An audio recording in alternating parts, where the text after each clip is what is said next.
দেখো, একটি বুদ্ধিমান বিড়াল তার থাবা বাড়িয়ে বরফের নিচের দিকে ইশারা করে যেন জেলেকে বোঝাতে চাইছে নিচে একটা বড় মাছ আছে। কিন্তু লোকটি শুধু ভিডিও তুলতেই ব্যস্ত। তখন বিড়ালটি তাড়াতাড়ি তার পাশে লাফিয়ে এসে তীরের পাথরে থাবা মারল, যেন বলছে নামতে ভয় পেলে পাথর ছুঁড়ে মারো না কেন।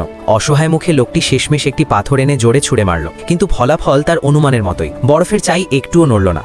দৃশ্যটা দেখে বিড়ালটিও হতভম্ব।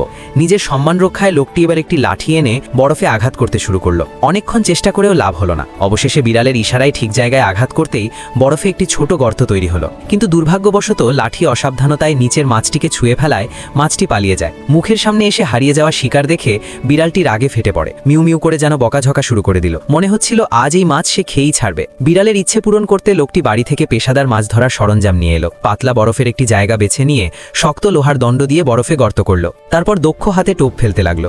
এত বড় প্রস্তুতি দেখে বিড়ালটিও কাছে এসে মাছের টোপে নাক ছুঁয়ে যেন সন্দেহ প্রকাশ করলো, এতে কাজ হবে তো। লোকটি আত্মবিশ্বাসের সঙ্গে বিড়ালটিকে আদর করে অপেক্ষা করতে লাগলো। টানা 2.5 ঘন্টা পর অবশেষে ধরা পড়লো একটি ছোট মাছ, হাতের তালুর চেয়েও ছোট। বিড়ালটি ধরতে এগোতেই লোকটি সেটি বাক্সে ভরে নিয়ে গেল, কারণ সে ঠিক করেছে আজ বিড়ালের জন্য বানাবে মজাদার ভাজা মাছ।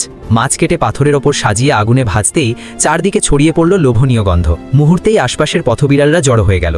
সবাই মিলে মজা করে খেতে লাগলো। কিন্তু আশ্চর্য ব্যাপার, যে চতুর বিড়ালটি পুরো অভিযানের নায়ক, তাকে কোথাও দেখা গেল না। সে কি লুকিয়ে বসে আছে, নাকি আমিই ঠিকমতো দেখতে পাচ্ছি না? এই বুদ্ধিমান বিড়ালের মাছ ধরার জেদের জন্য একটা লাইক দিতেই পারো।